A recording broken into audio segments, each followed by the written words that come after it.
Hello, welcome to my channel. I'm All Things Wrestling, and today I'm going to give my comments, opinions, and the results of WWE SmackDown Live, 13th of September 2016. We kick off SmackDown with AJ Styles coming out. He used John Cena's catchphrase, "The champ is here." Really heelish, I like that. Then he went to the crowd, "I told you I was going to win." Then he used a new catchphrase, "The champ that runs a camp." Then Cena comes back and says, "I want it back." So he gives him the wristband and said, "Hey, you can have it back." And he went, "You've still got something that belongs to me. I will take my title back." And then he used that to be the man, you got to beat the man, and woo! If I win, I'll be in the conversation. So we know he was referring to Ric Flair there, as he will tie with Ric Flair if he wins the title. Dean comes out and just goes to AJ, "You made the bigger mistake of your life. You made an enemy in me because I lost my title." John stops him and interrupts him, and then John calls him out saying, "You crushed him on the rope and now you're moaning about a low blow loss." Good thing Stone Cold actually called you out on his podcast. Why does the low blow hurt you? You proved you got no balls. And then Dean's like, "I don't care what you say. You're a lazy part-timer.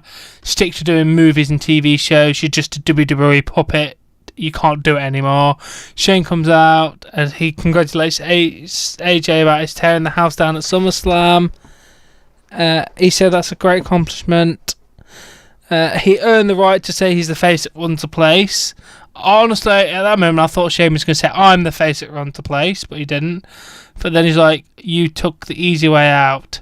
And then he says there's going to be a triple threat at No Mercy, AJ Styles versus John Cena versus Dean Ambrose. But as tonight, we're going to have a Cena and Dean versus AJ and a mystery partner. And if AJ can't find it, Daniel Bryan will give him one. Then we had the Usos versus the Hype Bros for the 97th million time. The Usos win with a Samoan splash. It was an alright match again. Bit boring, but the Usos are improving a lot in my eyes. I'm actually starting to kind of get behind them. This heel run is actually alright.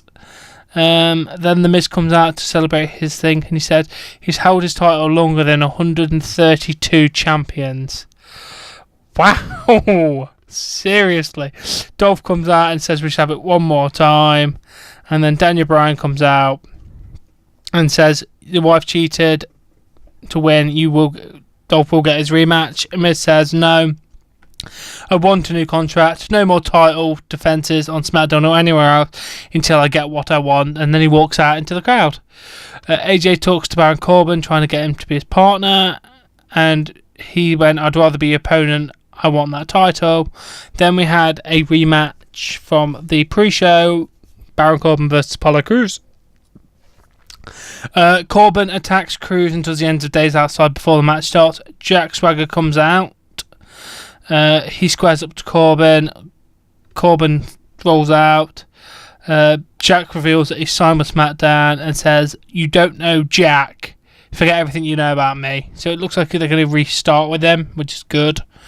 Then Becky comes out and says she's a fighting champion. Then we have a fatal 5-way number one contenders match. They've been doing a lot more fatal 5-ways of late. That was never even a thing before. Either way, it was an alright match. Everyone got their little spots in, and Alexa Bliss picks up the win, which was surprising. Then AJ tries to convince Kane to be his partner, but Kane just laughs in his face and walks away. That evil Kane laugh, it was quite good. Then Shane comes out, and then Rhino and Heath comes out for the contract signing. He starts thanking people, but especially his kids, for winning the title, and says, "I will defend the championships anytime, anywhere." And then the Ascension come out and says, "Face us." Then we have the match, and Rhino wins with a gore. So they retain. I thought they were honestly going to get him to drop him, win him and get the contract and drop it, but no, that actually seems like they're going to be behind this. I'm happy. I'm glad they didn't drop it, especially to the Ascension. Maybe they'll wait for the American Alpha to come back. Then AJ talks to Bryan. AJ could not find a partner, and then his partner is James Ellsworth from a few weeks ago on Raw. Surprisingly, he was in one of them squash matches against Braun Strowman. Was he the one that liked big sweaty men, or the one who said about money? One of the guys, anyway. And then Randy comes out and he's like, all you do is talk, Bray Wyatt. You are the face of fear because you're afraid. Come down and face your fear of me. Wyatt goes on screen and says, I gave you a way out on Sunday, and all you had to do is stay down, and you embarrassed me. I'm not going to stop now, Randy. Do not sleep. The weird Wyatt camera thing, and Wyatt's on the leaning on the announce table behind. He does the Wyatt thing again, and then it reveals that Eric Rowan is behind him. He beats up Randy a bit, and then an RKO. That was quite nice.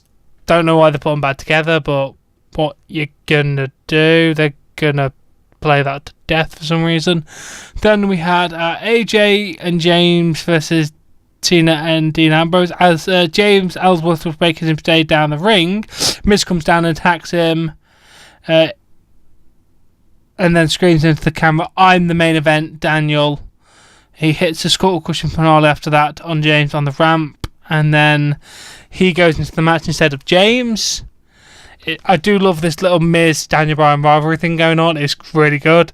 Then Cena wins with an FU to the Miz, and then as they're celebrating, Dean hits Dirty Deeds to John Cena, and that's where we end the show. Overall, it was a pretty good show. I really enjoyed it, actually. There didn't seem to be too much filler crap. It all seemed to be relevant and building on storylines. I like that. I don't like... Maybe... Has James Ellsworth been signed?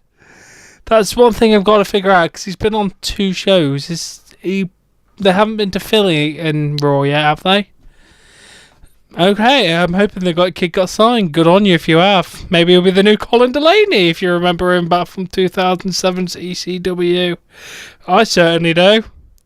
Shame, that kid actually was quite entertaining. Anyway, let's just get off our tangent. So anyway, this is a pretty good edition of SmackDown. I hope you enjoyed this video, and I'll catch you later.